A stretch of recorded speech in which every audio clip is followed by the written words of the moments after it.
In today's video, we are going to show you how to change your Exness standard account to a zero account. Let's begin. Now, one important thing before we start is that Exness does not allow direct account type conversion.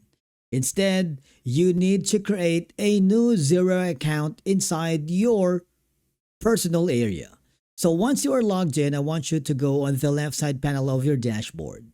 Click the Trading tab. There's going to be a drop-down menu and click the My Accounts. All I have to do is simple. Click the Open an Account and then click the 0. If you do, click the Continue button. I want you to provide all the information needed, such as the nickname, starting balance, max leverage. You can choose from 1:2 or unlimited.